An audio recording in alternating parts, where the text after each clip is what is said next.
Welcome to our debate tonight. My name is Dr. Mark Foreman. I'm a professor of philosophy here at Liberty University, and I will be the moderator for tonight's debate. A number of things I want to go over. First of all, our topic for tonight is the topic, does God exist? Our participants in our debate are Max Andrews from Liberty University and Dan Linford from Virginia Tech. This debate is sponsored by the Liberty University chapter of Ratio Christi, the Liberty University chapter of Phi Sigma Tau, the National Honor Society for Philosophers, and the Liberty University Philosophy Department. And we want to welcome you here tonight. One quick announcement, there are some teachers who are offering extra credit, those kinds of things, to students who are attending the debate here tonight.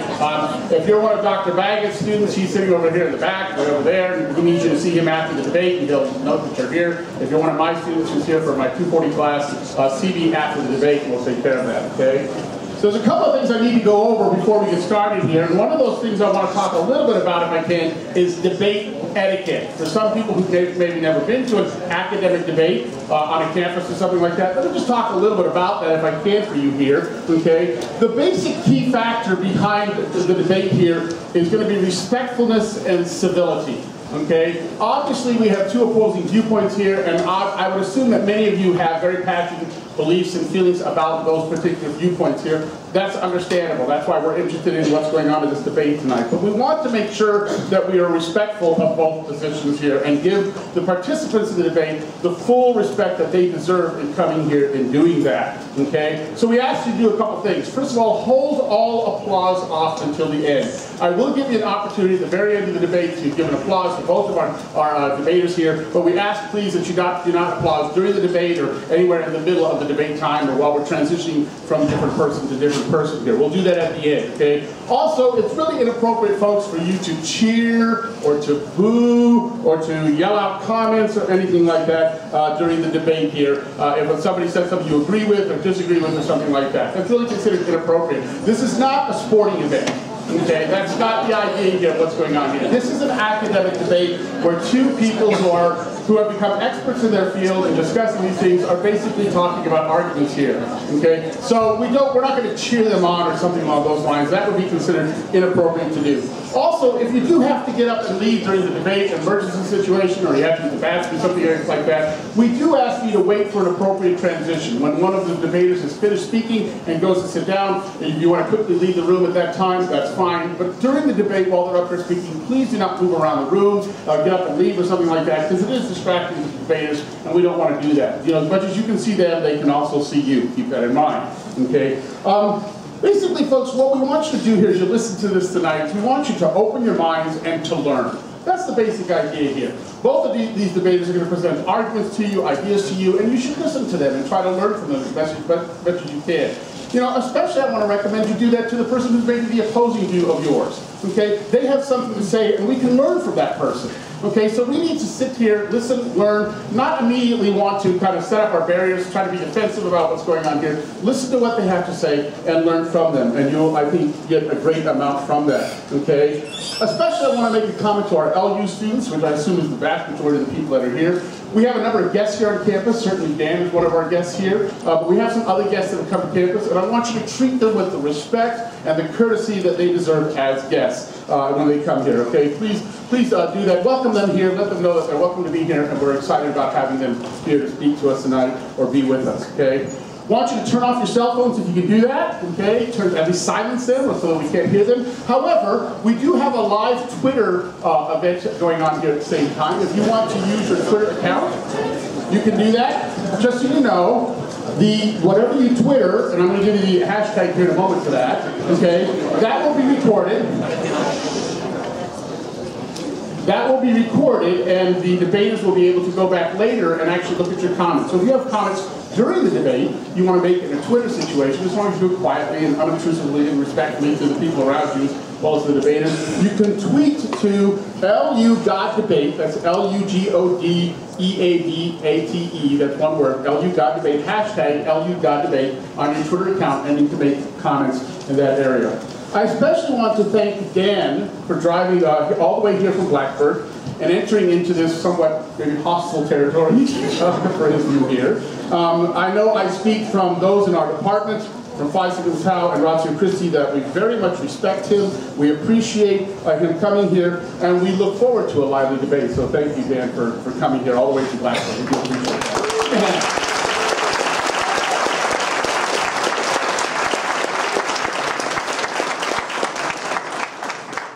Tell you the format of tonight's debate so you know what's going on. The debate's going to open with two presentations. Max will start as the affirmative position to the question of God's existence. He'll take 17 minutes to open with his presentation, followed by Dan giving 17 minutes of his presentation, taking the negative position on the question. Then we will have Max again offer a 7-minute rebuttal, and Dan will come up and offer a 7-minute rebuttal. Okay, this will be followed by 10 minutes of cross-examination where Max gets to ask Dan specific questions where they'll actually talk to each other rather than just talking to you and presenting arguments here.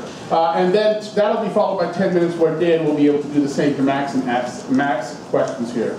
After the cross-examination period, they will both have 5 minutes each to offer their closing statement. And after that, we'll have a time of questions and answers. Now let me talk a little bit about the question and answer period so you're aware of that, okay? Each of you was hopefully handed a 3x5 card when you came in. If you did not get one, you know, if you'll stick your hand up, hopefully people can get around and get one to you, okay, somewhere or another. So one of you guys can do that. Okay, I have some 3x5 cards on the table or whatever. We may have run out, but anyway, you were handed a 3x5 card when you first came in. This is for the question and answer period.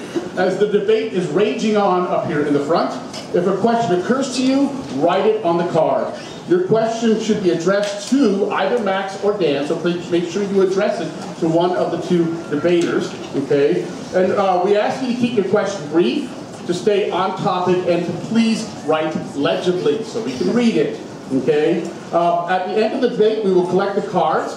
Because of our time element, obviously we're not going to be able to address everyone's question, especially if everyone here asked them. That's over 500 people asking questions. That would be a bit much. Okay? Dr. Martin and Dr. Beck will sift through the questions and select those that we believe are pertinent and significant to our topic here, and they will hand the card to me, and I will read the question to the participant to whom it is addressed. We ask our participants here to keep their answer brief and on topic, and not to use it as an opportunity to offer us a whole nother presentation. Okay? The other participant will then be given an opportunity to briefly respond to the question as well. We will then move on to the next question and continue until our time is up at this particular point. I will introduce each participant before their opening presentation, and I will start with Max here. Max Andrews completed his BS in religion, specializing in biblical studies here at Liberty University. He is finishing his MA in philosophical studies and is the graduate assistant for philosophy professor Dr. David Beck.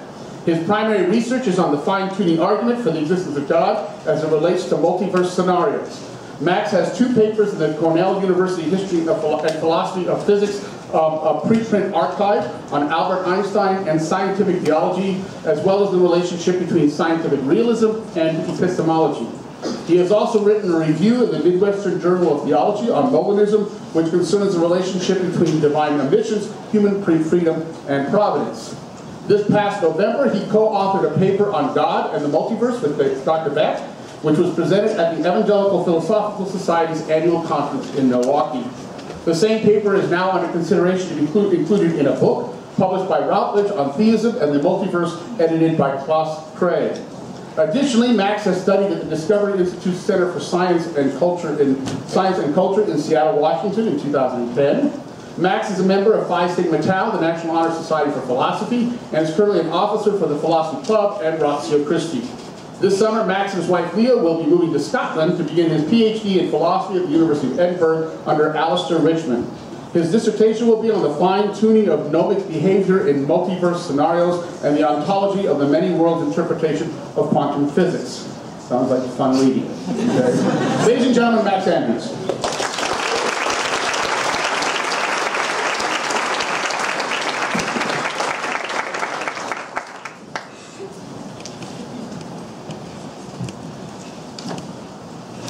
Good evening. It's a pleasure to be able to participate in tonight's debate, and I thank all of you for attending. This evening I will be defending the proposition God exists, and to defend my case I will present 4 arguments that provide good, positive reasons for believing that God exists. It will be a conjunction of these arguments that will construct a strong, evidential, and cumulative case for the existence of God. The first argument is the cosmological argument. Premise 1. There are contingent constituents to the universe. 2. Given the contingent constituents of the universe, the existence of the universe is very, very unlikely under the hypothesis that these constituents themselves are uncaused or self-caused. 3. Given the contingent constituents of the universe, the existence of the universe is not unlikely under the hypothesis of a first uncaused cause. Therefore, the existence of the universe strongly supports the hypothesis of a first uncaused cause over the hypothesis of a non-first uncaused cause. The constituents of the universe include galaxies, planets, stars, cars, humans, leptons, bosons, and other particles. For the constituents of the universe to be uncaused, that would mean that they would be metaphysically necessary. For something to be metaphysically necessary, that means it could not have failed to exist. It exists in every possible world. For something to be self-caused, it must simultaneously be antecedent to itself to produce its own effect. But this is contradictory. This would be akin to the ultimate bootstrapping trick. Our last option is for the universe to be contingent. Something is contingent if and only if it is not necessarily false and not necessarily true. In other words, it might or might not have existed. We observe that some things in the universe are contingent. That is, it owes its existence to something else. What we observe in the universe consists of a network of cause and effects. This network of causes have an infinite regress of other contingent causes, be self-caused, or have a first non-contingent cause. However, a network of contingent causes cannot go on to infinity. In such a series, the intermediate causes have no power of their own, but are mere effects of the preceding causes. For instance, think of a train.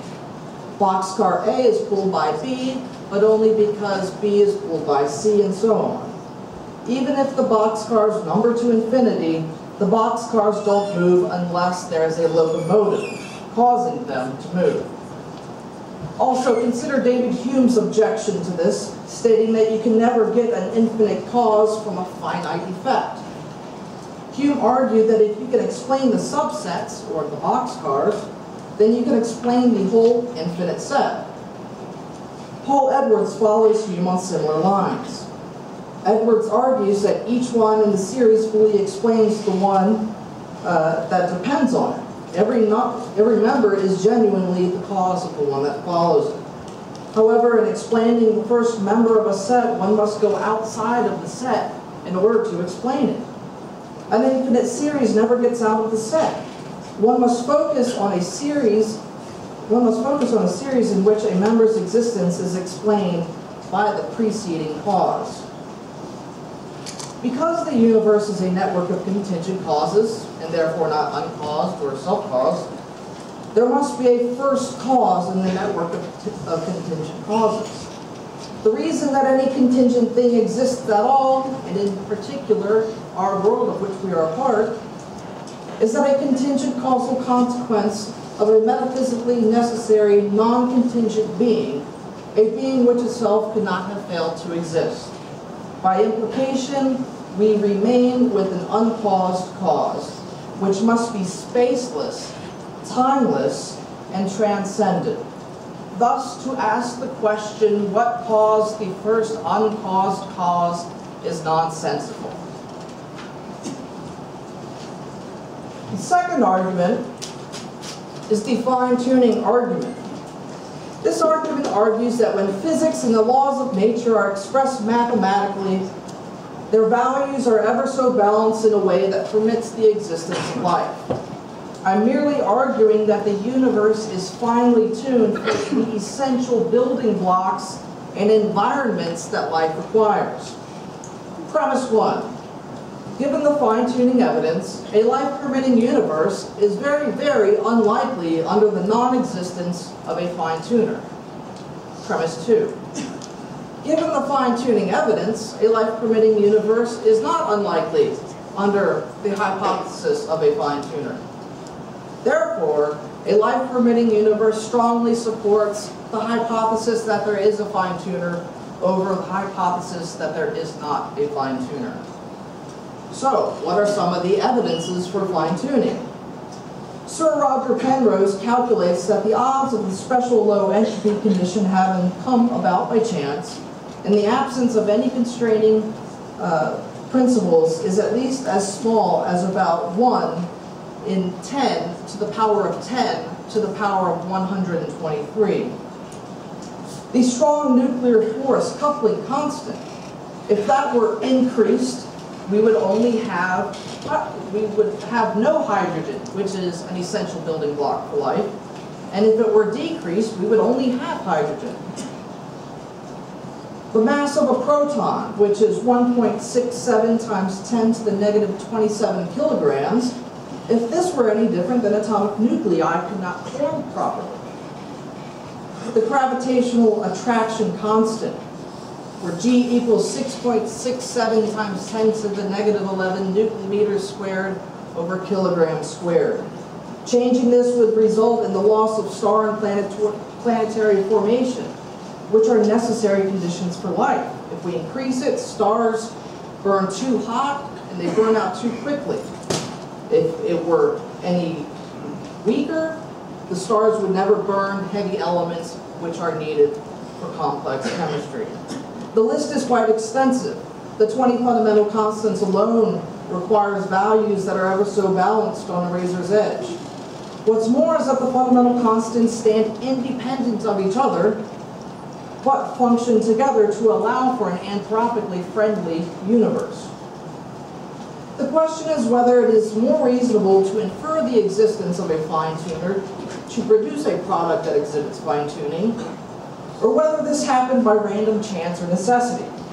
The random chance hypothesis is so unfathomably improbable, it would be unreasonable to suggest that this is the best explanation.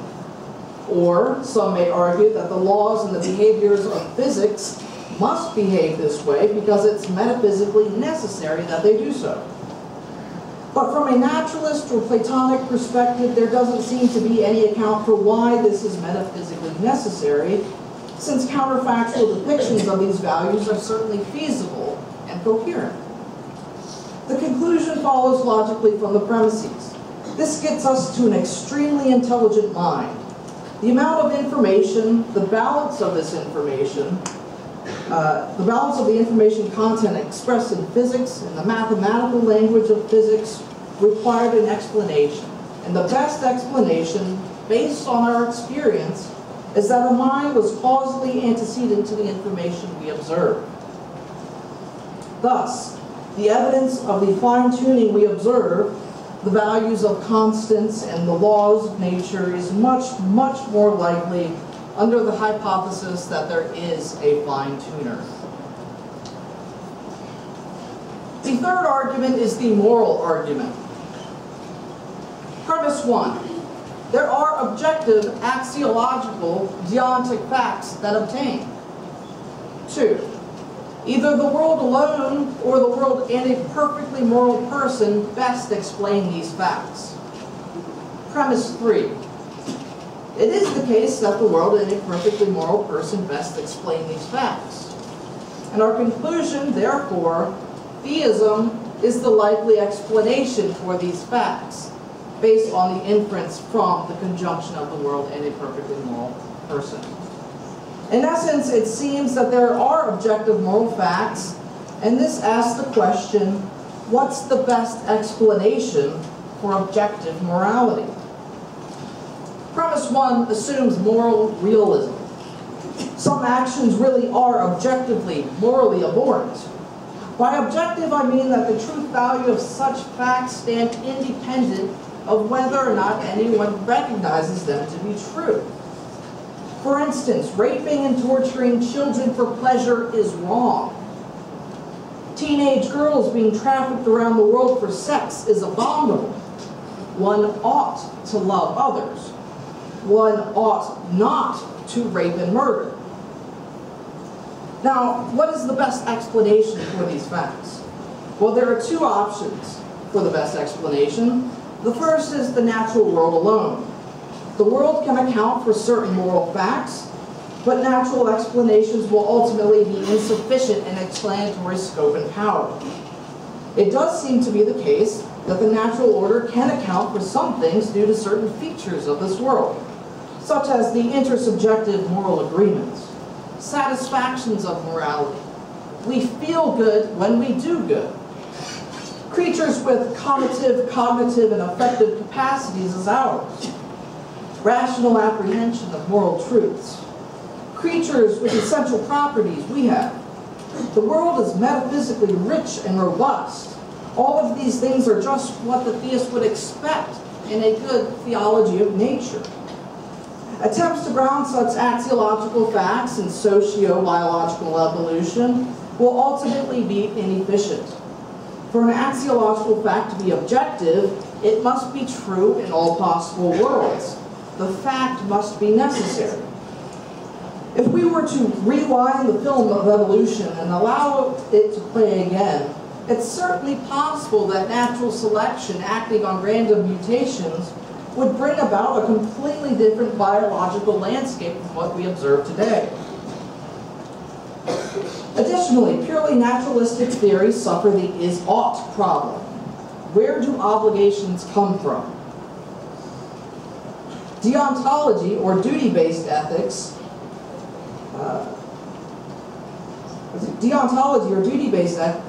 cannot be accounted for in purely naturalistic axiology. If ought implies can, and one is naturally determined to act contrary to the ought, how proficient can such a view be in accounting for these facts? The other option is the world in conjunction with a morally perfect person.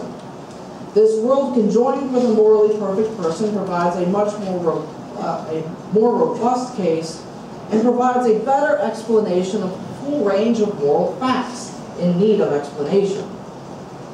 Such an explanation describes a world that has the texture, depth, and thickness it does, and is able to exist in the first place because it was imbued with value and meaning by this perfectly moral person.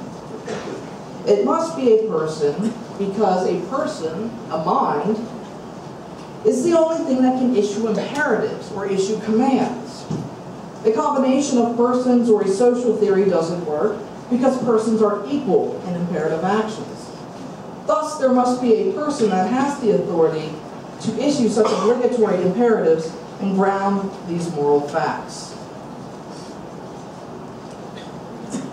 My last argument is the ontological argument, which argues for the existence of an essential, omniscient, omnipotent, morally perfect being. Premise 1. The property of being maximally great is exemplified in some possible world. 2. The property of being maximally great is equivalent, by definition, to the property of being maximally excellent in every possible world. 3. The property of being maximally excellent entails the properties of omniscience, omnipotence, and moral perfection. 4. A universal property is one that is exemplified in every possible world, or none. 5. Any property that is equivalent to some property that holds in every possible world is a universal property. Our conclusion, therefore, there exists a being that is essentially omniscient, omnipotent, and morally perfect. Now, this is a very technical argument, so let's try to make some sense of this. When I refer to a possible world, I'm merely referring to a logically possible state of affairs. I'm not referring to other universes or other planets. A possible world is a maximal description of any logically possible state of affairs. The first premise simply states that the property of being maximally great is logically possible. That is, no contradiction obtained. Premise 2 draws on the logical equivalence of maximal greatness with maximal excellence. Premise 3 follows from the logical equivalence found in premise 2. And premise 4 presents a disjunction. Either universal property X obtains in all worlds, hence its universality, or it is necessarily a contradiction and is impossible to obtain. The fifth premise affirms the first disjunct presented, which is simply that if a property obtains in every possible world, then it is a universal property. Thus, if a universal property obtains in some possible world, then this universal property obtains in all possible worlds. Therefore, if such universal properties obtain in all possible worlds, then they obtain in the actual world.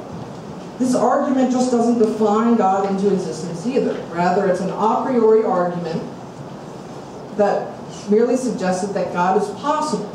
So, from where does God's necessity come? If it comes from another, then it lacks a particular great-making property and thus contingent. However, if God's necessity comes from himself, that such great-making property refers to God's essence. Additionally, if God is simple, then God is his essence, and his essence is to exist. Premise 1 is the only controversial premise, since remaining premises in conclusion follow logically. So what atheism must affirm is that the concept of God is logically incoherent.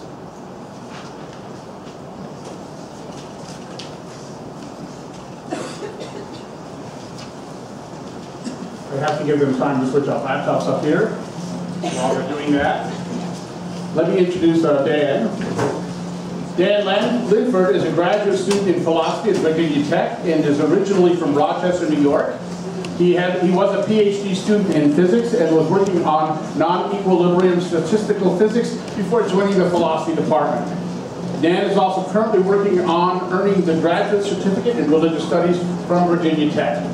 Dan earned his undergraduate degree in physics at the University of Rochester, where he graduated with honors and was president of the Physics Honor Society, Sigma Pi Sigma. Dan is a contributing author for SkepticFreeThought.com and a regional speaker for the Secular Student Alliance. He serves on the executive board of the Free Thinkers at Virginia Tech, which is associated with both the Secular Student Alliance and the Center for Inquiry. In the past, Dan has done research on and given talks about nanotechnology at an NINN conference in Santa Barbara and on non-equilibrium physics at 4 different conferences, on a mathematical model of the spread of religious beliefs and on the relationship between science and religion. Anyone who would like more information can visit his blog at www.skepticfreethought.com/libere, L-I-B-E-R-E. Dan, welcome to Liberty University. Let's give him a hand.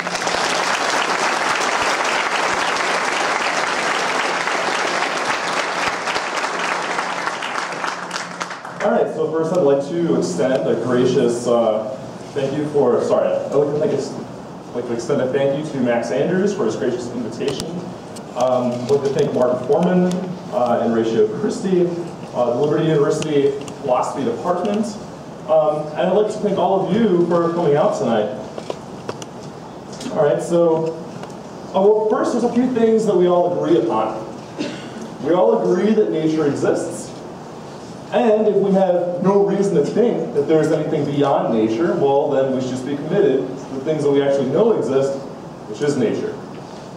And I don't deny that there could be something beyond nature, but the question is, how could we know what would be beyond nature, and how could we know what that thing is if it exists?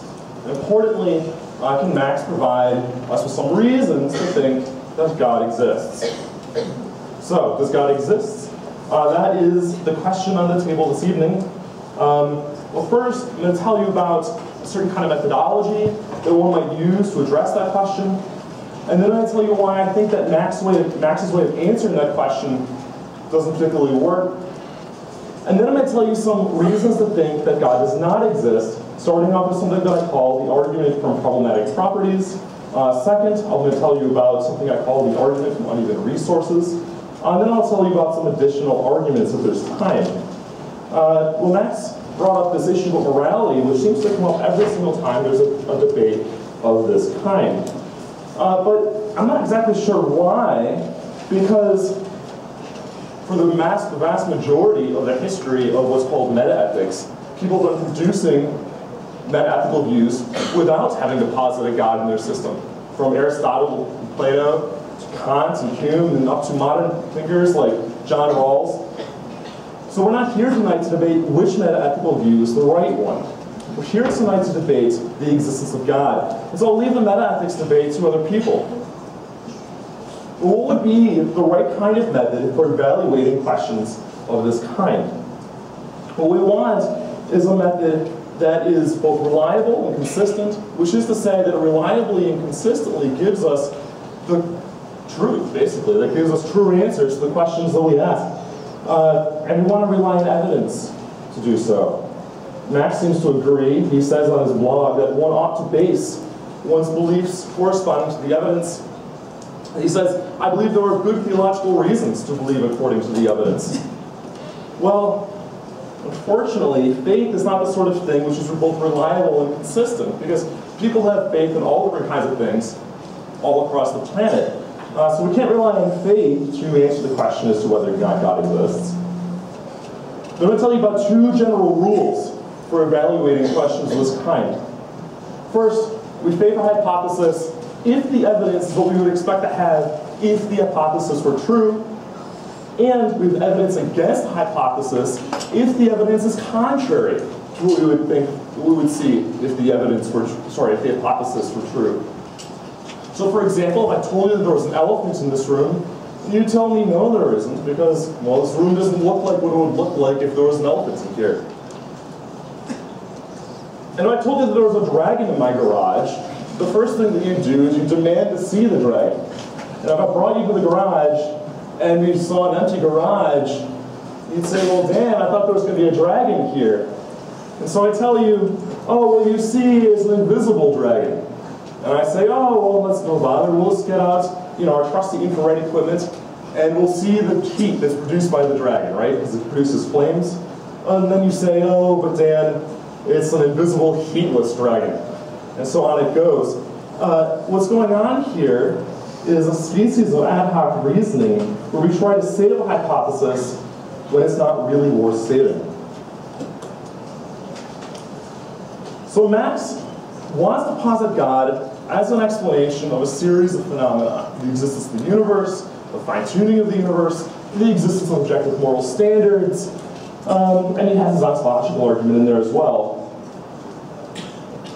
So we want to know, does God actually work as an explanation? Well, it turns out that positing God actually creates more mysteries than it solves.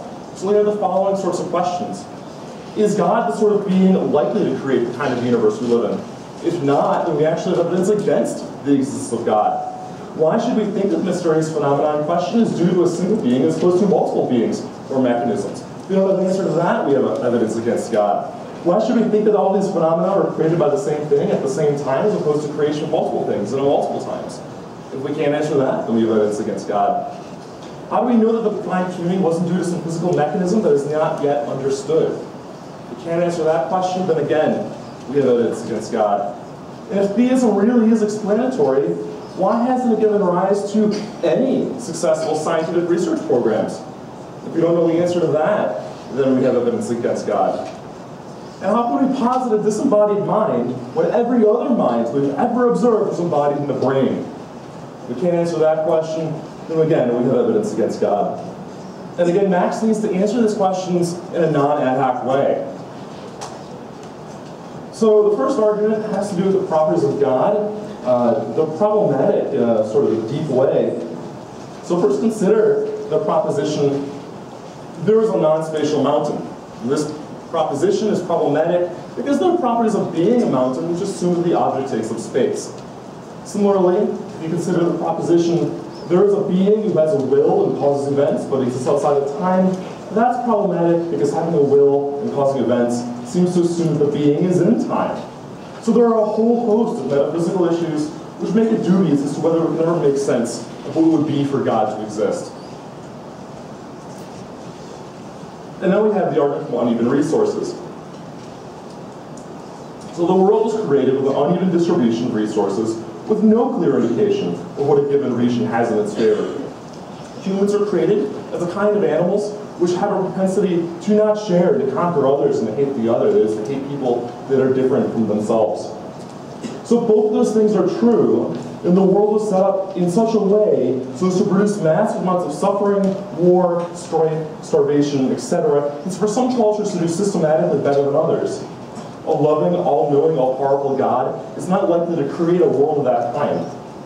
Therefore, we have evidence that a being of that kind, in fact, does not exist.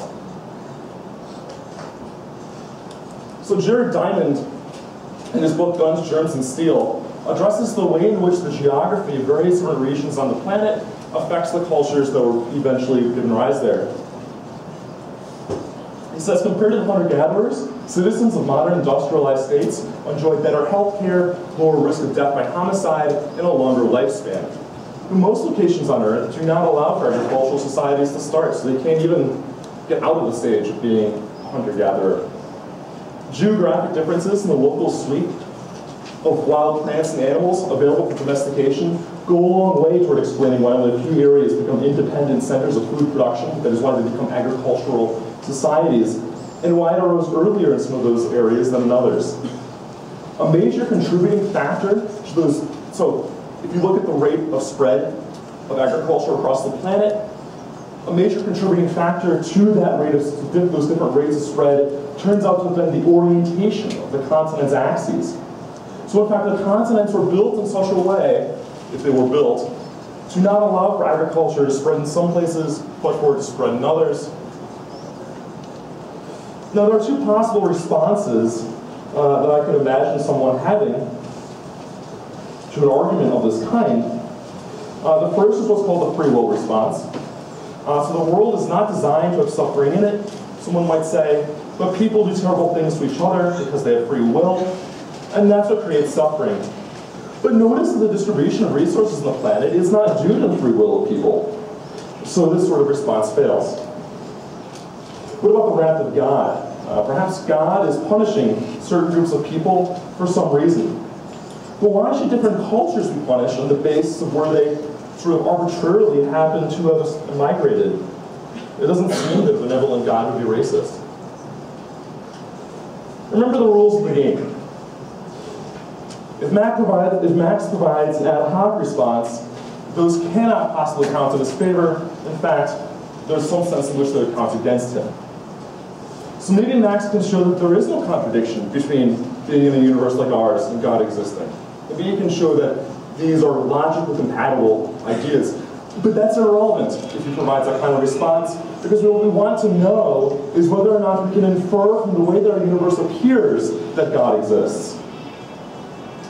So on his blog, Max states this philosopher William Rowe, who also provides a similar argument, makes a strong case for why atheism is true. Rowe supposes that, as especially in the absence of other arguments, anyone who observes the amount of human and animal suffering in the world and thinks that those things are pointless, and this person will be rationally justified in believing that atheism is the case. So Max thinks that the problem, he addresses the problem that he thinks appears in Rowe's argument, is that it turns humans into divine pets, he calls them. That God would have to actively prevent the suffering in the world. But that argument my argument doesn't suffer from that objection, because I'm addressing the way that the world was in fact constructed or put together. Both theists and atheists agree that the argument from evil, which my argument is a species of, what's more generally called the argument of evil, is the best argument against the existence of God, or so it says in surveys of philosophers of religion. And my argument meets the standards for evidence that we laid out at the beginning. How much time do I have? You have about 6 minutes. Okay. So you might notice that scientists do not presently postulate God when doing scientific work. But there are two possible reasons why this might be. So it might be some intrinsic fact about the nature of science, that for some reason it disallows you from being able to cite God when you're doing science. That's called intrinsic methodological naturalism. Or you might think that scientists have provisionally stopped using God as an explanation in science because it didn't work as an explanation in the past. Well, that's something called provisional methodological naturalism. So in fact, scientists actually used to posit God in their scientific work, and they did this up through the 19th century. However, none of the hypotheses that were attempted in that way were actually successful. So for this reason, scientists stopped using religion to formulate hypotheses because provisionally it simply didn't work. But there's nothing intrinsic about science which will prevent us from inferring the existence of a being provided of such a being provided that one existed. Thus, God's existence is a bad scientific explanation, not because science can't deal with the concept, rather it's because the God hypothesis has already been ruled out. You wouldn't have expected that to be the case if God actually existed, and therefore this is in fact evidence that God does not exist. So, our conclusion. So in response, watch to see if Max responds with an ad hoc reply. Watch to see if he actually answers the questions I posed back at the beginning. And then I had my various arguments. So God apparently is a bad explanation for the various mysterious features of our world. The world we live in doesn't seem to be the kind of world that a loving God would create. And the idea of God seems to be metaphysically problematic. In fact, scientists do not cite God when doing science. So the conclusion is God probably does not exist. What much time do I have? 4 minutes left. 4 minutes. I'll take those 4 minutes to address some of Max's arguments. Well, first, about the cosmological arguments, he objected to the idea of something that was self-caused, but by saying that it would involve something that would exist prior to itself. Well, really, self-caused is a misnomer. We really mean something that comes into existence without a cause. Infinities aren't really problematic when doing science. The way that you would mathematically describe this room is that there's an infinity of points between you and me, and yet when I make a sound, the sounds that I make actually are able to get to you. That wouldn't be possible unless you're able to transverse through, for example, an infinite number of things. Let's see. And as far as the ontological arguments, well, all of that argument depends on what are called great-making properties. And in the literature, no one can actually agree on what those great-making properties would be, whether they exist, or why the four omnis, things like omniscience, omnibenevolence, and so on, why those might be maximally excellent. No one agrees with that. And in fact, Alvin Plantinga, who originated the argument that Max gave, in fact, he doesn't think that the argument that Max gave was sound. And in his book, where he originally presents that argument, he states so. So that's...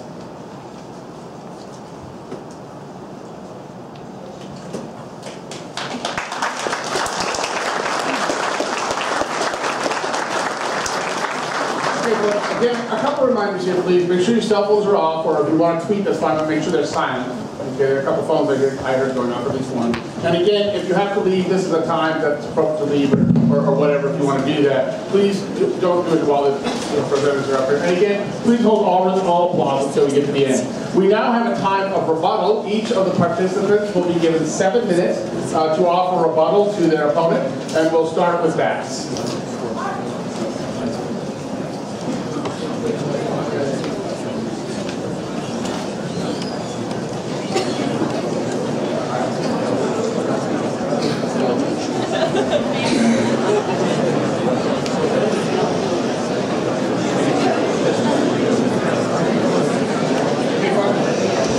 Folks, if you could quiet down, please, we're ready to start here with rebuttal.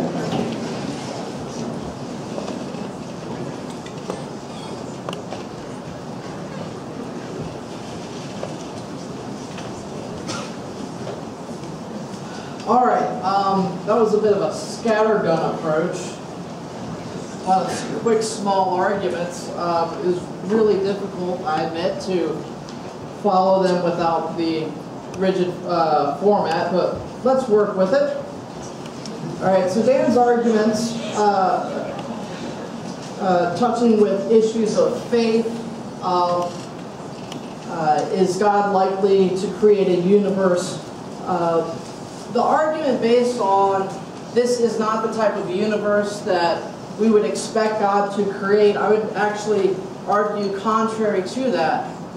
But to make such a judgment that this is most likely the universe that God would not create, in order to make some type of probability calculus, you've got to have some prior probability calculation in order to compare that to some type of posterior probability in order to make that calculation.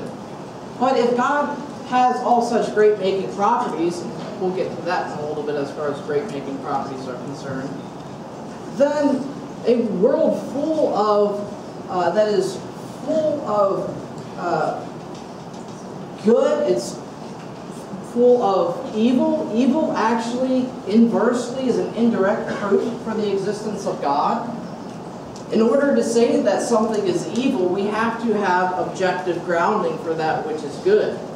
And so, it's almost akin to our teleological argument, the design, for example, if I use the example of designing a car is still designed, but if it gets a flat tire or a dent in the car, that may be something that's not optimal, but it's still designed. But evil still serves as an indirect proof by being able to say something is evil objectively, serves as proof for the existence of God. As far as my methodology, as far as confirmation theory, the relevance criterion of confirmation, the theory states as follows. Let one hypothesis and hypothesis 2 be two competing hypotheses. And whenever I find such an evidence, if I find an evidence, such as in the fine-tuning case, the gravitational constant, if that evidence serves strongly in favor of the first hypothesis that there is a fine-tuner versus a non-fine-tuner, it's a non-ad hoc approach. So my methodology here of how I'm going about asking these questions, it's a methodology called abduction. You look at the pool of data and you determine the relevance criterion for how you should balance it towards competing hypotheses. We do this in historical sciences all the time. Okay, let's see. God not being a proper, with research programs. Historically, I guess, this doesn't serve as any evidence against God, nor does the use or posit of God in any research programs. This is just really a sociological issue of what research programs use God or don't use God or appeal to God. In fact, historically, God has produced a lot of our sciences. Modern science was birthed out of a field of theologians, so to speak. And when talking about the issue of positing God as a scientific entity, I'm not positing God as a scientific entity, and I don't think that's an appropriate approach to science. We can have some metaphysical import to our science, but when I'm using God as an explanation for the fine-tuning of the universe, I'm not treating God in the same way that I treat a quark or a particle. It's a metaphysical inference made via the abduction. It's a metaphysical and philosophical claim. So God cannot be involved in science as a scientific entity because it is a metaphysical issue. It's a philosophical issue.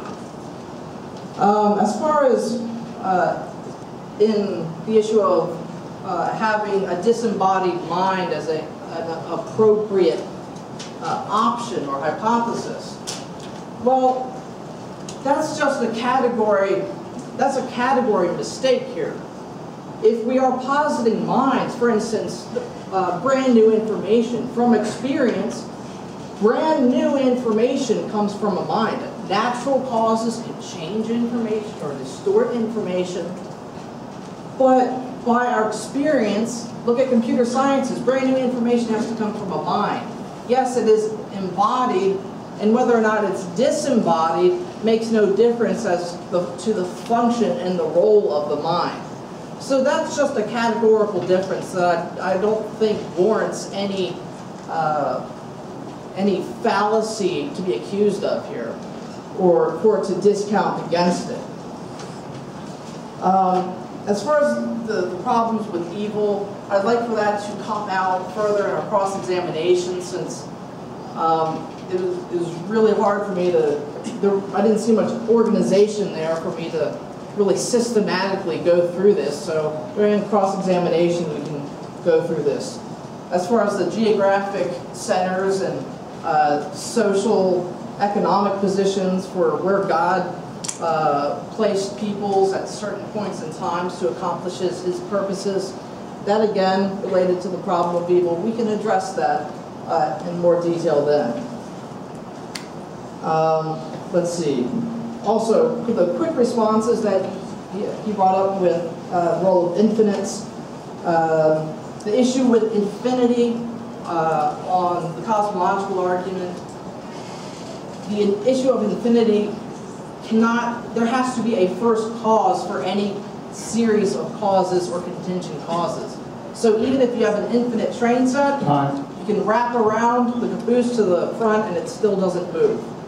So there has to be a first cause for that.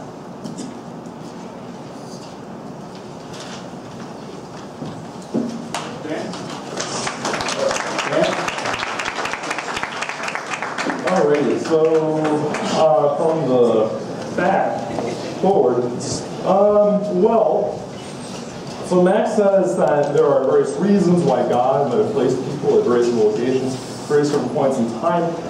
It's not really relevant that you can give a story like that, because as I said, it doesn't matter whether or not we can make these two ideas logically compatible. It matters whether or not we can infer that the world as we see it is the kind of thing that we would be likely to think if God existed. That actually is the nature of abductive inference. So if Max wants to use abduction, then he should notice that I'm doing the same thing. Abduction means an inference to the best explanation, which is what I've been talking about from the beginning. So just as an example of this kind of way in which people have been all over the place and been situated in different locations, well, anthropologists now know that food production led to sedentary lifestyles. That is, agriculture led to people being situated in a constant location as opposed to being nomadic, which in turn led to high population densities. Those high population densities allowed people to develop immunities to diseases that they acquired from their domesticated animals. And upon meeting people from other cultures, so for instance, when the Europeans met the people living in the Americas, many of whom were either hunter-gatherers or who had sedentary lifestyles but didn't have them for very long, those peoples they came in contact with weren't able to acquire those immunities, which means that 99% of them died from diseases, whereas the Europeans didn't usually contract diseases from the Native Americans. What does that tell us? It tells us that it was the geography itself that produced a situation where 99% of the people that used to occupy the continent that we are living on died, simply due to the accident of where they happened to be living. So Max brings up this issue of prior probabilities, but I would point out that in fact he can't calculate those prior probabilities for his arguments either. So I'm not really sure why that's relevant. I didn't actually bring up any probabilities. I know that's prevalent in the literature right now, but I avoided it because I don't think that people can actually calculate such things. So why would a suboptimal universe, Max says the universe might be suboptimal, why would God, who, as far as I can tell, as he's postulated, would be kind of an optimal being, why would that God create a universe that ends up being suboptimal? I mean, I think that's the whole point of the argument in a sense. He claims that scientific research, the fact that it doesn't cite God is more of a sociological issue. The fact that it's not postulated in our theories has something to do with the nature of science, but I don't really see why it is that there should be some kind of special metaphysical method. If God exists, I don't see why we couldn't infer that somebody do anything else. Or if we can infer it through some kind of special metaphysical method, Max certainly hasn't told us what that method is. Abduction or inference, the best explanation, fitting an explanation to data, is something that's done in science. It was originally developed by Charles Peirce as a way to explain what it is that scientists do. Max says that brand new information comes only through minds. Well, fine, but I don't know what relevance that has. The point was that God, that existed, would be a disembodied mind, but that's something very different from the kinds of minds that we see. And he claims that a set of causes needs to have a start. I simply just don't see a reason why one would claim that. It seems to just be an assertion. Am I doing it time? About 2 minutes, 45 seconds. 2 minutes and 45 seconds. All right, let's see what else we'll do. Well, I didn't hear anything that addressed several of the questions that I brought up in my opening statements. Apparently Max agrees that morality is irrelevant to this debate because he didn't give me a reason to think that that's not the case. So we just throw that issue out, I guess. Let's see here.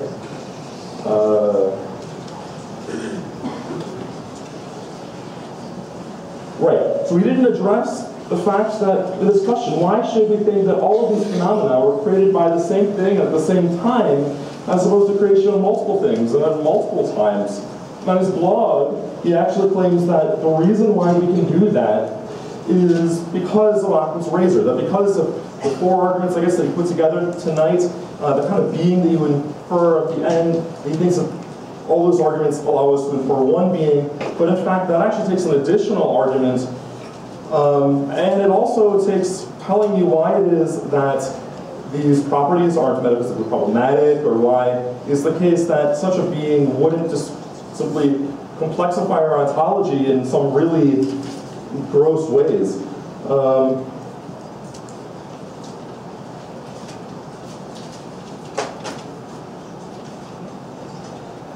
Yeah, so I think that fully addresses everything he said. So.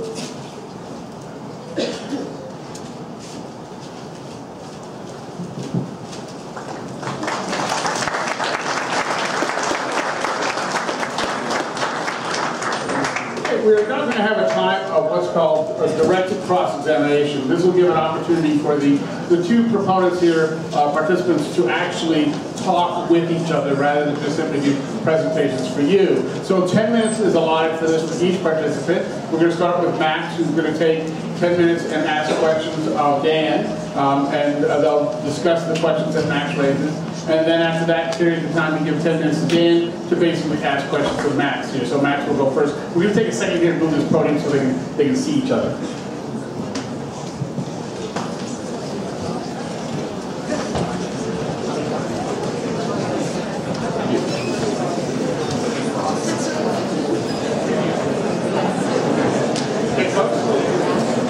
Okay, Max, if you want to start, you have 10 minutes. Okay, first question, Dan. Why do you think that I'm throwing out my moral argument? Because you didn't address it. What did I not address? Well, you presented an argument at the beginning. I had a response claiming that it was irrelevant. And then in your responding statements, you didn't bring it up again. So I threw it away. Looks that way. Okay. All right. What is the universe metaphysically contingent? I don't know. Where did the universe come from? I'm not here to solve cosmology. I'm here to debate the existence of God. This is relevant to the existence of God. I presented this in my... Right. So look, there are multiple different cosmological views about where the universe came from, and as far as I know, there's no current scientific consensus about which one of those views is correct. So I don't know how it is that I'm supposed to answer something that the scientific researchers who are currently trying to address that question haven't yet come to a conclusion on. Consensus aside, you don't have to appeal to any consensus Do you think that the universe has always existed? Well, as a non-cosmologist, talking about cosmology, I would have to appeal to whatever their consensus is in their scientific field. So you're going to go with whatever they say? Well, since I'm not a cosmologist, and people who know more about that field than me are currently addressing that question, I mean, the best I can do without actually being a cosmologist myself and actually doing astrophysical research, cosmological research, and doing all that sort of thing is simply feel the consensus. I mean, this is why we go to... This is a philosophical issue. The contingency of the universe, it can be supported by scientific data, but the conclusions are drawn by philosophy. And philosophy, I assume, is your field. So I'm just asking as to what you would consider the modality of the universe. Is it necessary? Is it contingent? Obviously, it's not possible because it's... Look, folks, there's a reason why we go to medical doctors when we're feeling sick and why we don't self-diagnose. It's because we think that medical doctors have the kind of expertise necessary in order to make adjudications on medical science. As philosophers, we can then go and interpret the science they're doing, we can give explanations about what it means to be a doctor and so on, but I am not a physical cosmologist, so I'm not going to tell you which theory of physical cosmology is the correct one.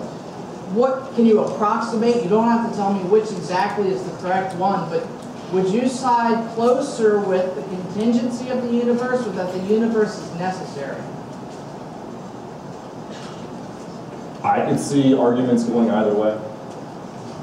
So you claim full agnosticism on this point. You don't know. I don't know. Okay. Now, why is it the case that my moral argument is irrelevant to the question of God's existence? So look, we can present an argument for the metaphysical grounding of morality based upon various theistic views, whether that be some kind of general theism or some kind of Christian theism or some other kind of theism. The point of the matter is that there are plenty of other meta-ethical views which you haven't addressed. The bulk majority of the meta-ethics literature does not make appeals to God. So unless you want to tell me that that entire bulk of research is wrong, I don't have any problem saying any type of research is wrong. I'm okay with going against some type of consensus, but to fully dismiss a theistic account of that type of meta-ethics for the ontology of moral commands or imperatives, deontological factors, that type of meta-ethics, God is a very lively and plausible option out there. deontology is not the only kind of meta-ethics. Yes, there's virtue ethics, there's utilitarian ethics. I'm using deontology as an example. Yeah, but notice that all of these theories, none of them actually posit God in any of their versions. Can you give me an example of one that does not posit God? That doesn't posit God? What is your meta-ethical theory? I didn't know that I was here tonight to debate meta-ethics. This is very relevant to my argument, arguing from morality, the objectivity of morality, and that has to have an ontological basis. Yeah, I know that's relevant to your position. And you are responding to my arguments. That's the relevance here. It's relevant in the sense that that was the argument that you advanced. So you can situate morality within your worldview, but the point is that there are plenty of other ways to situate morality such that one doesn't have to appeal to theism. I understand that, but what is your basis? Do you believe in objective morality? I think it's plausible. You think it's plausible? So, torturing children and then mutilating their bodies and then selling their body parts online or in the black market just for fun, is that right or wrong? I would say that it's wrong. Is there any possibility that that could be a good thing to do? I don't think so. So you would affirm that it's objectively wrong? Did I misapprove? I'm asking you, would you affirm that that scenario is objectively wrong? I mean, even if I did, I mean, suppose we went through this whole thing and, you know, I gave you some story about how it is that we can metaphysically ground morality within a secular worldview. You know, suppose that I gave you contractarianism as an example, and then we went through and we talked about the pluses and minuses of contractarianism. All that we would have shown is that there is two competing ways in which to explain objective moral facts. Okay, do you agree that they are objectively wrong? I didn't know that when I was here tonight's debate. This is completely relevant to my argument for morality. And so if you're going to debate me, I would hope that you would interact with my arguments. So I'm just merely asking, do you agree that torturing children for fun is objectively wrong? Sure. It is. How do you ontologically ground objectivity? How do I ontologically ground objectivity? If it's objective, there has to be an ontological basis for it to be objective. Sure, but okay. So let's do this game, right? So I'll give you contractarianism, and you give me what in exchange? Contractarianism. Sure. So some type of, okay, I'm going to switch topics here. Fine tuning. How would you respond to the fine tuning argument? How would I respond to the fine tuning argument? How would you respond to it? Well, it's not clear to me. First of all, the universe is fine tuned. But suppose that I say that it is fine tuned. It appears to me the universe, if it's fine tuned, is fine tuned for a whole lot of empty space. In fact, there's more empty space than there is but space notice with if you living change creatures in it. the rest mass of the universe. Here's the question. If I were to change the rest mass of the universe, Right. all that empty space is necessary for a life-permitting universe. So all of this empty space is part of the constant of the rest mass. Well, so look, it's also fine tuned for decaying banana peels. I mean, we think that we're really special, right? And that's why we have this intuition that the fine tuning is really great. But notice that when we do that, what we're saying is that for some reason, God produced, if your view is right, God produced his laws of physics, and then had to tweak the parameters into these very fine ranges in order to get the universe that we have. Right? Sure. But then, it seems like God could have created a universe that had, for instance, only the planet Earth. Or he could have created a universe that was only fine-tuned. Okay, I don't find you answering this question, so let me get in one real quick question on the ontological. Actually, you don't have time. That's your 10 minutes there. So that's fine. Okay. Before we move on, real quick, I just want to check microphones. Is your mic actually working? You might get it up a little closer there. Is it actually working there, Max? I want to make sure. And for some reason, I don't like your microphone's ringing, and I don't know how to control that. So, is yours okay there, Max? Is it working? I'll just hold it. Yeah, that would be better. Okay, that's fine. So, okay, we go now for 10 more minutes of direct dialogue here. Questions coming from Dan over to Baxter, and hopefully somebody's going to look and control our microphone. Thank you. Appreciate you doing that for us. Get rid of that ringing sound. Okay. Go ahead and speak for a second, Dan. Okay. Further on mic is.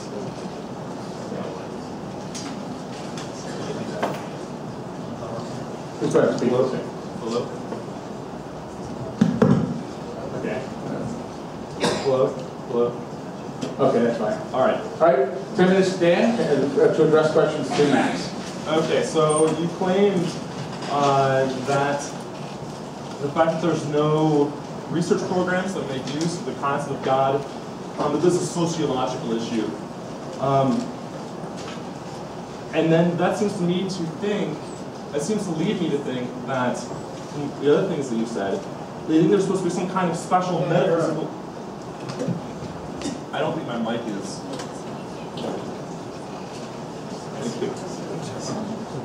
All right, okay. Can everyone hear me now? Yeah. All right, good. All right, so, in your statements, it seems like you think that there's some kind of a special metaphysical research method other than scientific methods that we could use to address questions like whether or not there is a God. I was wondering if you could tell me what kind of method that might be. What type of method? I'm sorry, can you rephrase the question? It seems like there was supposed to be some kind of a method other than science that one would use to infer that there existed a God. Some kind of special metaphysical method as opposed to a scientific method, because you distinguish between science and metaphysics. I was wondering what kind of research method that might be. Any inquiries concerning God would be a philosophical methodology. Questions about God are metaphysical questions. And so, and with research programs, that's incredibly ambiguous, and I'm sure you could fine-tune that down to something more specific. For instance, research programs in philosophy can certainly use and Right. So what I'm asking you is, what is the method that, if philosophers are the ones supposed to address that question, what sort of methods would you think philosophers should use to address that question? Oh, methods, are you talking about an epistemic method? A method is very broad here. I'm talking about epistemology. Okay, epistemology. Well, there's several different, I think, valid ways of going about researching God. I think a scientific theology is a very good epistemic approach to understanding God in research, which is using scientific data, and you use that data and then draw inferences from God's relationship to the creation based off of the data. So we can know something about God based off of general relativity. This can be found with, for instance, with Isaac Newton. Newton often referred to the divine sensorium and ethers and whatnot, and used God as an explanatory entity, but not as an entity within science alone. Well, I don't think that Newton would have distinguished between the two. In fact, I think that he would have actually have said that the whole thing was some kind of natural philosophy or natural theology, would he not? I don't know too much about Newton to be able to comment on that, as far as where he would draw the line between using God as an entity within science. From what I understand of Newton, I don't think Newton would use God as an entity within science, but it would be a metaphysical inference. Well, in my understanding, in Newton's day, there was no distinction between natural philosophy and science. Is that not right? I'm not sure. Okay, so here's the picture, that, as I understand it, he presented, that we have the scientific data, and we're going to explain it using theology. Is that right? I'm sorry, can you... I'm trying to give your argument back to you. You said that we're going to have the scientific data, and then we're going to use theology, the tools of theology, or something like this, to explain that data. It wouldn't explain the data, it would explain aspects about God. So I would not use theology to interpret science. I mean, it sounds like that's a fine thing to do if you assume from the get-go that God exists, and then you can ask, what is it that the world that we see around us tells us about such a thing? Sure, this is just scientific theology. It's just one aspect to it. We can go about different... Yeah, but what I asked you to begin with is how we could go about inferring, what method you think we should use to infer that there is a God. What method should we... Well, the best method, I think, would be abduction, since that's the one that primarily uses and employs inferences to the best explanation. So we would have an abductive or a historical scientific approach to it. That's right.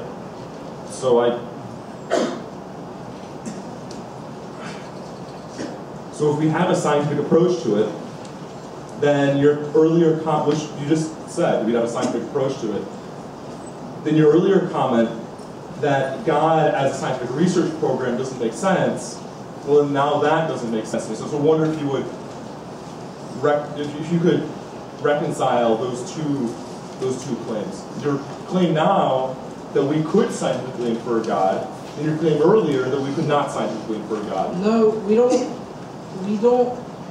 When we infer to God, that is not a scientific inference.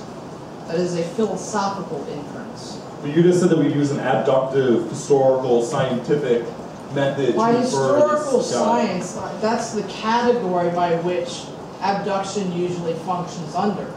Geology is a historical science. That's right, it's a science. Forensics, yeah, it's a descriptive category I'm using. So it sounds to me like the distinction that you would draw between these two things is that you would say the only thing that makes one a scientific question and the other a philosophical question is which academic department someone happens to be in that's asking the question. So, because otherwise it seems like the same method is being used either way. I'm sorry, I don't understand your question. Well, if we're going to use a historical scientific method to infer the existence of God, that sure sounds like science to me. So the only... I think you're confusing what I meant by it's a historical scientific method of abduction, which That's right. Charles Sanders Peirce employed, and the methodology is not science itself. It's purely a methodology applied to historical sciences. And so the methodology itself is not science. I don't know how to draw a distinction between evaluating the world with a scientific method and doing science, because as far as I can tell, those are the same thing. So I would wonder if you could clarify what kind of distinction is still left to be drawn, if not a methodological one. What distinction do you want me to make in between what? Between doing science and using a scientific historical method. A methodology is simply methodology, and science uses different types of methodologies. I think there's a vast category of difference. Right. But it seems I could use a hypothetico-deductive model or an inductive statistical model for sciences. Those are all methodologies employed by science. But is it not the case that when I'm using one of those many scientific methods, that I'm in fact doing science? Yes, if you're doing science with any type of methodology, you're still doing science. Okay, then that means that if I'm using a historical scientific method... But I can use abduction in a purely philosophical framework without discussing science. And it's still just the methodology. But if I'm using abduction to evaluate data, and by your own admission, it's a scientific historical method, and using a scientific method, any of these methods, I don't understand why that's not doing science. The only thing left that I can see is that it just happens to be done by people. There's a difference between doing science and doing methodology. You can do science with different methods, and I can do philosophy with different methods. Okay, but if I'm doing philosophy scientifically, it seems to me that I'm still doing science. There is a philosophy of science and philosophy of physics. Sure, I mean, they overlap. No, but those are fields that evaluate what it is the scientists are doing, but don't themselves do science. Whereas when you're doing science, that is using a scientific method, one of the many scientific methods, then it seems to me that you're still doing science. So, you think that just because I use abduction in a philosophical argument, I'm doing science? If you're using abduction to evaluate data, to evaluate empirical data, then I think you're doing science. I simply disagree with that.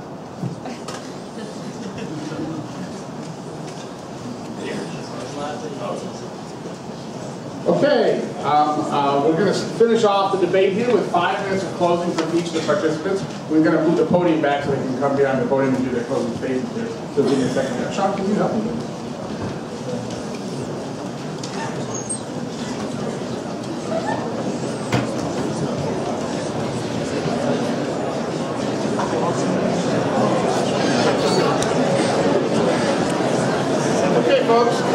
Okay, folks.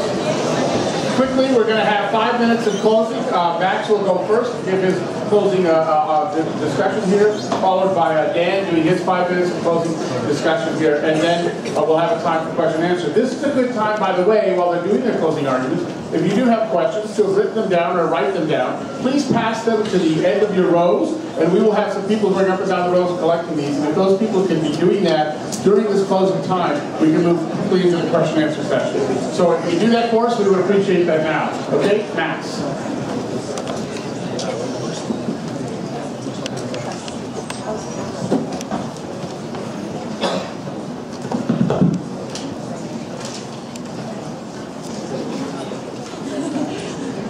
Okay. In conclusion, I have presented my 4 arguments for the existence of God. We have briefly touched on them, if we have touched on them at all. I will let you know that I'm of a firm position that I'm not throwing any of my arguments out either. And so I'm keeping these arguments. So my first argument was the Thomistic cosmological argument based on contingency. It's an abductive argument that argues for a first transcendent uncaused cause, and that's the best explanation for the contingent constituents of the universe. It's because we observe these contingencies must have other causes. And these contingencies cannot go on into infinity. Okay? And so they are either themselves uncaused, but if it's contingent, it can't be uncaused, because then that would be a contradiction. Or they can be self-caused, but as we've seen, again, that's a contradiction as well. So given the contingent constituents of the universe, there has to be a first uncaused cause responsible for bringing this into existence. My second argument was the fine-tuning argument. Now, I think what I'm doing here is looking at the scientific pool of data, the cosmological constants, the gravitational constants, the initial conditions of the universe, and we're saying that if we were to change these, the values ever so, then we would live in a universe that is not friendly. It's not anthropically friendly. Life would not be able to exist, let alone maybe a universe to properly function. And so, given this evidence, the best explanation for this would be a fine-tuner responsible for the parameters that we see and the information. When these complex values are compared together and specified in such a way for life to be permitted, this information can only come from a mind that was causally antecedent to it. My third argument, which I'm very adamant about keeping, there are objective moral values. Some things are objectively wrong. It is objectively wrong to rape, murder, kill children. These things are morally abhorrent. But these moral facts have to have an ontological grounding. If we are to say they are objective, they have to be ontologically grounding. And I've argued that it must be a morally perfect person. A person is the only thing that can issue commands for the grounding of the ontology here. And lastly, the ontological argument. This was an a priori argument. This argues that if God is even possible, then he must exist. If the first premise is true, the first premise, the property of being maximally great, is exemplified in some possible world. If that first premise is true, then the rest of the argument follows from modal logic. Thus, if God is possible, if you think that God is remotely possible, then you should believe God actually exists. It's by my intellectual and moral conviction that I am a theist, and it is through the death, burial, and resurrection of Jesus of Nazareth that I am a Christian theist. And I hope that you will share in my convictions, both intellectually and morally, to follow the evidence presented to you tonight that God does exist. Thank you.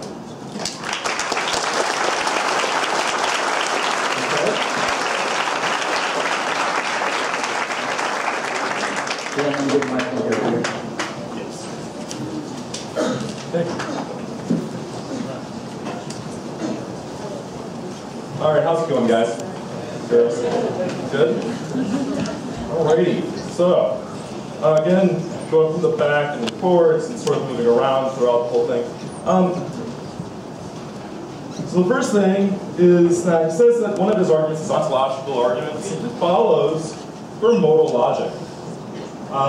But actually, there are multiple different versions of modal logic. So there are modal logics, which are pretty technical, but there's something called the axiom S5, which I'm not going to get into right now. Someone can ask me what that is if they would like to, but it's the axiom that's really, really, really, really important for doing moves like the one that Max wants to do in his ontological argument. But in fact, it's not non-controversial. It's pretty controversial as to whether or not S5 is even something that can be used or appealed to, or whether or not that particular form of modal logic is legitimate. Remember, I had my two general inferential rules that I provided at the beginning. We favor a hypothesis of the evidence that we would expect to have if the hypothesis were true, and with evidence against the hypothesis if the evidence is contrary to what we have if the hypothesis is true. That's really just a non-technical version of doing the kinds of things that Max wants to do with this inference to the best explanation, with abductive argumentation. So really, we're both making abductive arguments if you want to know the argument form. But my abductive argument is to God probably not existing, and Max's abductive argument is to God probably existing. So at best, even if his arguments still stand, I'm not convinced that they do, we really just have a standoff. But like we said at the beginning, we all agree that nature exists. And so if there is a standoff, then the best that we have is naturalism. We have the position that we know that there is nature, but we don't know if there's anything more than that. There are several of the questions I raised at the beginning that I haven't heard addressed. For example, why should we think that the mysterious phenomenon in question is due to a single being, as opposed to multiple beings or mechanisms? And since we don't know that, the answer to that question, it should be considered evidence against the theistic hypothesis. Why should we think that all these phenomena are created by the same thing and at the same time, as opposed to creation of multiple things and at multiple times? Well, that's, again, it's evidence against God. How do we know that the fine-tuning wasn't due to some physical mechanism that is not yet understood? Again, evidence against God. If we can't answer that question, because the conservative answer is just that it's due to some feature of nature. Max really never addressed one of the big arguments that I gave, which is that there seems to be something that's metaphysically and conceptually problematic about positing the existence of God. Remember, I wrote this thing about a non-spatial mountain, right? Can any of you imagine what a non-spatial mountain would be like? A mountain that didn't exist in space? It seems like it's intrinsic to being a mountain that it exists in space. Similarly, it seems intrinsic to being a person, having a will, and causing events that you exist in time. Right? I mean, how could it be a personal God if the God that you pray to is not the kind of thing that actually can respond when you've prayed. It seems like such a being would have to exist in time. But Max wants to tell you that such a being does not exist in time. It's outside of time.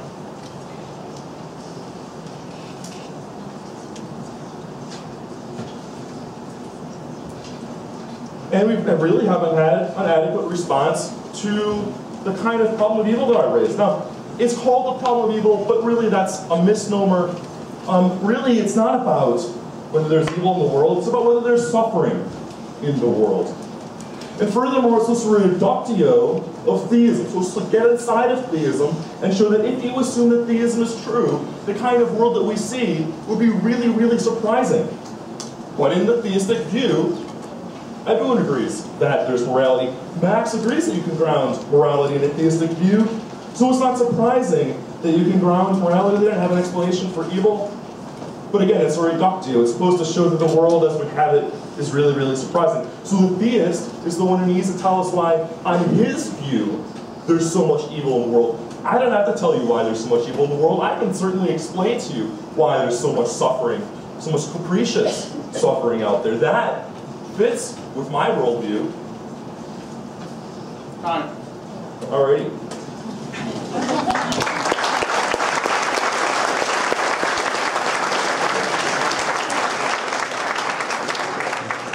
Okay, very good. Well, I appreciate both of our participants here have done an excellent job. We do have some questions from the audience, and we're going to take about 20 minutes to do this. That's all we have to do. We're going to put time into that to get you out of here. Those of you that are going to stay here.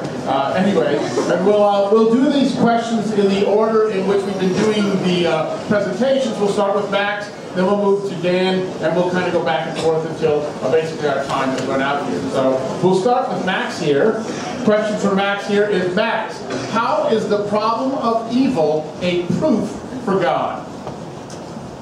How is the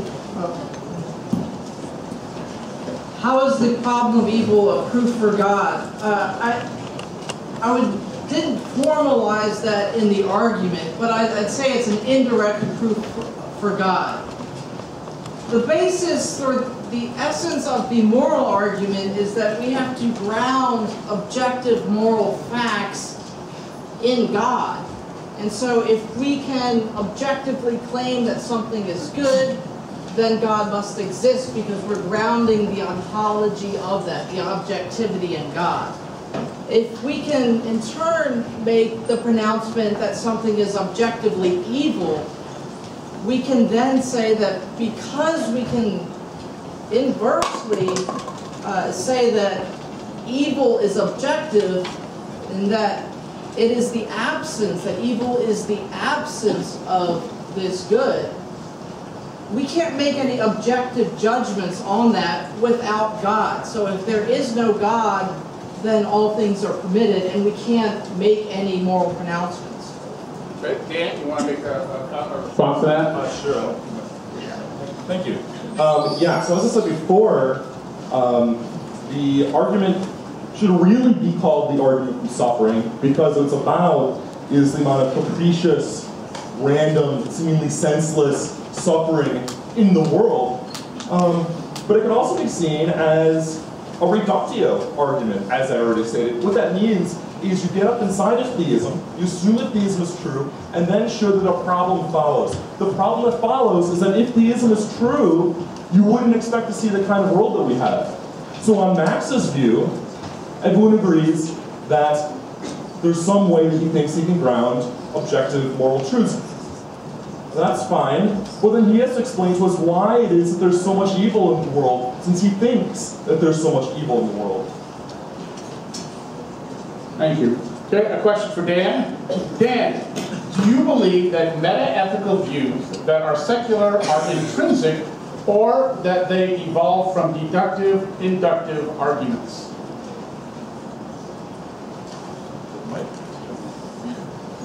I have no idea what that question means. On the one hand, we might think that we can arrive at a meta-ethical view through argumentation.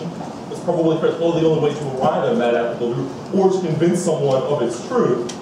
At the same time, it's not the argument that gives the meta-ethical position whatever it means to be metaphysically grounded. It's not what gives it reality. So I just don't understand what that's supposed to be asking me. Okay. You want to respond to that? Okay, fine. Max. The universe is fine-tuned, question mark.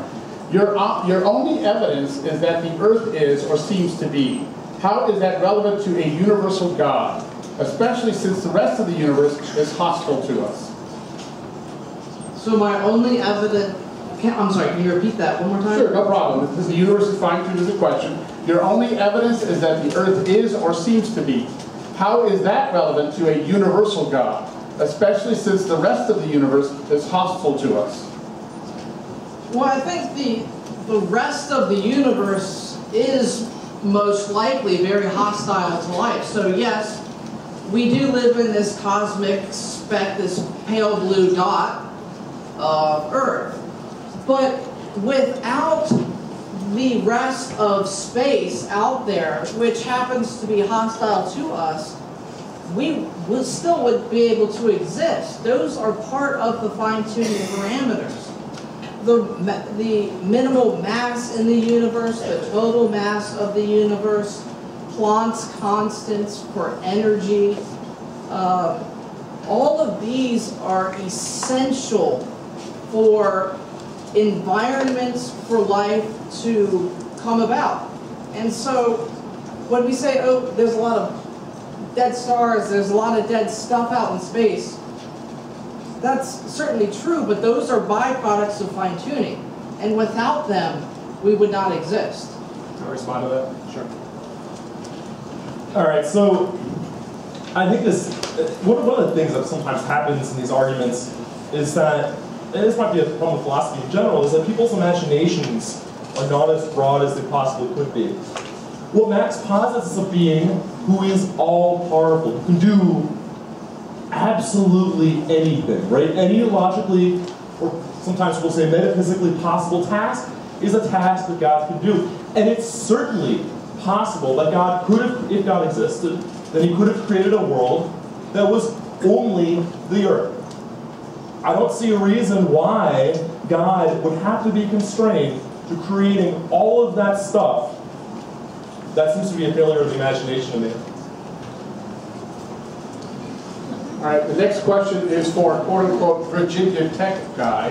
I mean, come on, guys, his name is Dan. Is it that hard to remember? I'm going to say it all night, but all right. Anyway, Dan. Okay. If we live in a determined world, and ought implies can, how can you, as a naturalist, affirm the existence of moral obligations? A determined world? Well, first of all, quantum mechanics tells us, or many interpretations of quantum mechanics, and the orthodox interpretations of quantum mechanics, tell us the world is indeterministic. So it's not determined. Maybe what you mean is an objective world. The world has objective properties in it. What was the latter half of the question said? If the world is determined, then... how can you, as a naturalist, affirm the existence of moral obligations?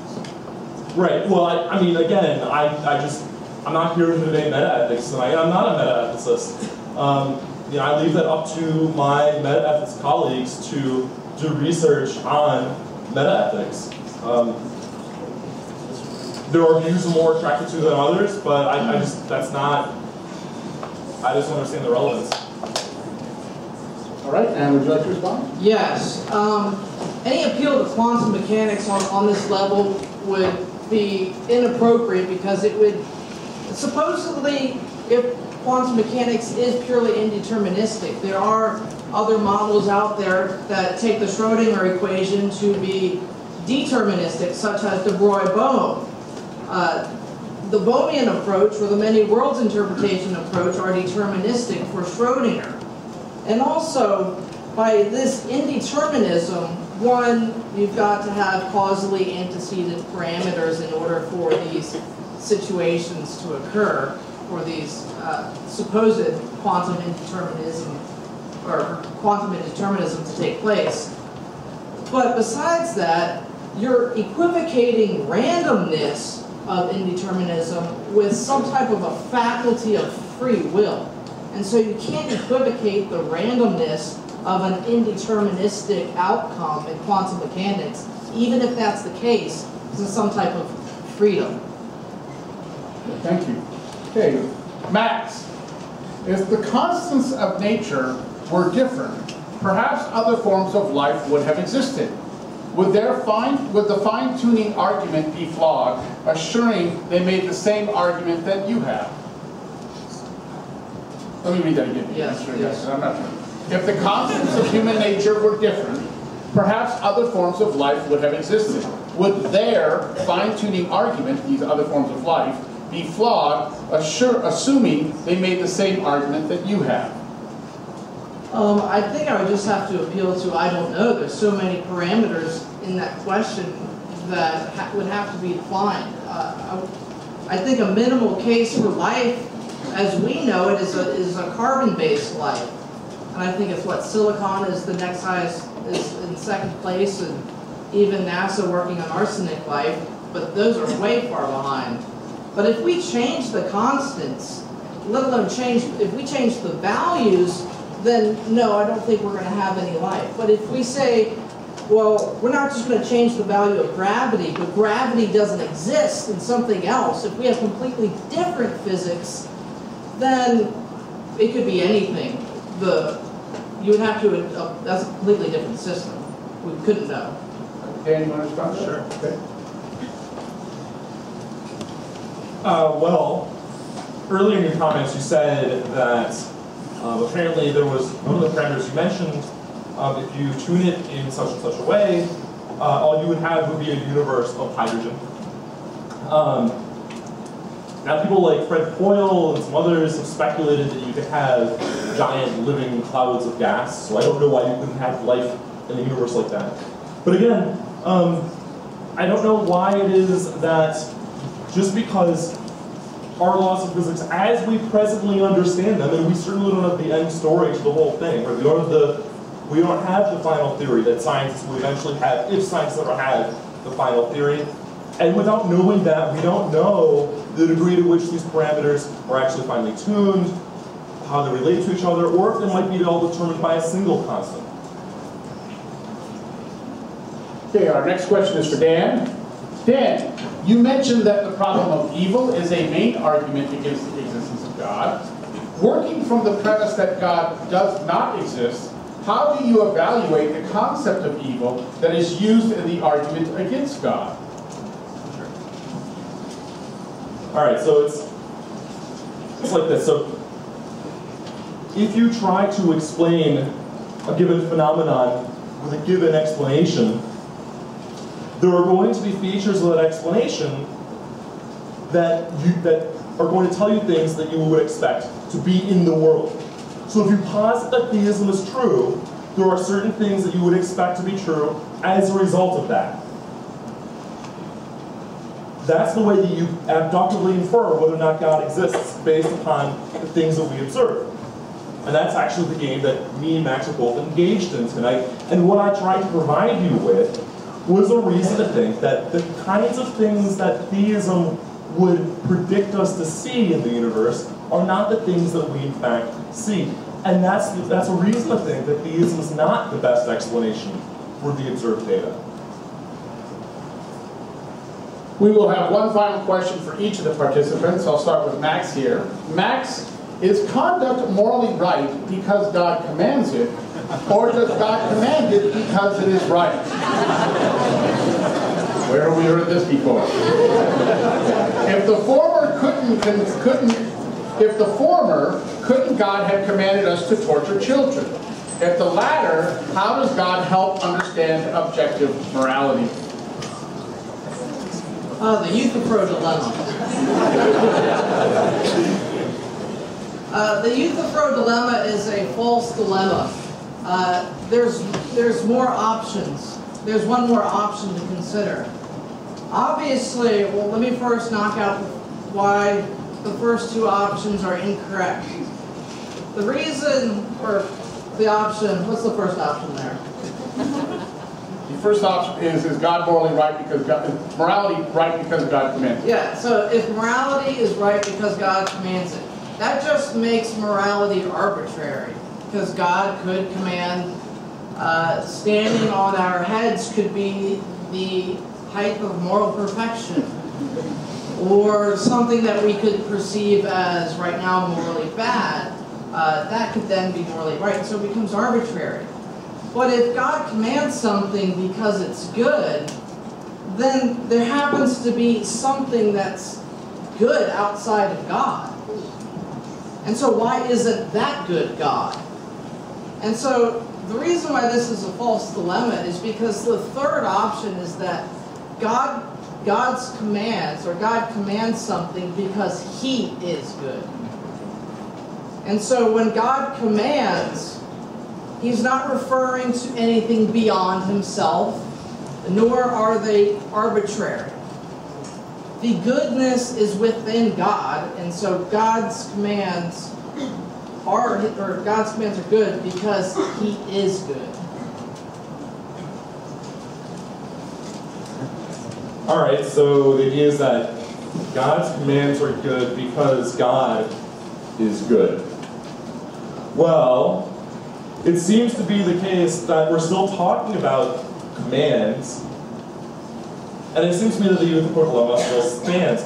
But supposing that we take this seriously for a moment, that God's commands are the things that we should do because God Himself has this intrinsic property of being good, well, that doesn't explain how it is that God has that property. Unless we want to simply assert that God's property of being good is one of these maximally great properties or something like that, one of these great-making properties that God is asserted to have necessarily. But again, that was all just assertion. It seems to me that this is actually the old trick of the dragon in the garage. It's ad hoc to simply assert that God has this property. Our final question is to Dan. Based on the assumption that there is no God, how do you explain the complexity of human consciousness? Well, at some level, this question is a really simple answer, and actually, ironically, there's another sense which has a really complex answer. But I'm first going to say that whether God exists or not doesn't necessarily tell us whether or not you can have complex things, right? So, in naturalism, on naturalism, you can certainly have complex things, but the simple answer is that the reason why consciousness is complex is because our brain is complex. That would be the naturalistic answer. A more sophisticated answer is that there are physical processes which are capable, on the naturalistic view, of bringing about complex systems, like the brain. One such process would be the process of evolution. Now we're not here tonight to debate the process of evolution. In fact, on Max's blog, he several times says that one should distinguish between these two questions of the inference to the existence of God versus the question of whether or not evolution actually exists in the world. But under a naturalistic worldview, evolution is the current scientific consensus of how it is that complex systems like living things and brains and so on came about.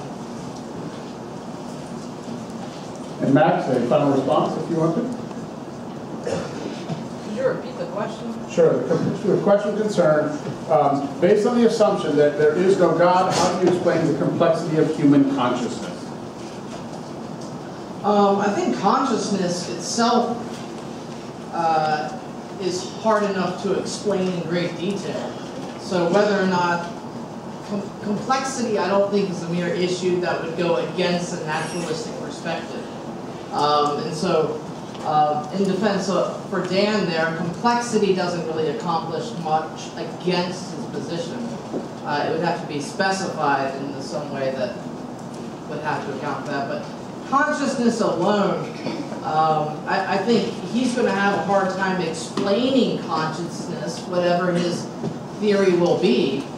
But that will just be open. I think that's going to be something that whatever theory he does propose, it will be insufficient to account for consciousness.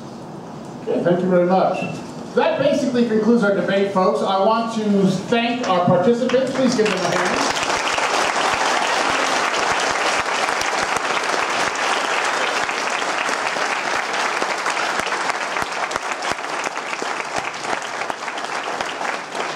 I also want to thank our audience for your quiet, your attentiveness. We really do appreciate that being here. I have two quick announcements here before you leave. Our Ratio Christi organization here does offer a number of opportunities for you to learn a little bit more about arguing for God's existence and these kinds of things. On April 11th, we have our next training session, our on-guard training session, where we discuss the moral argument for God's existence, one of the issues that was certainly raised here.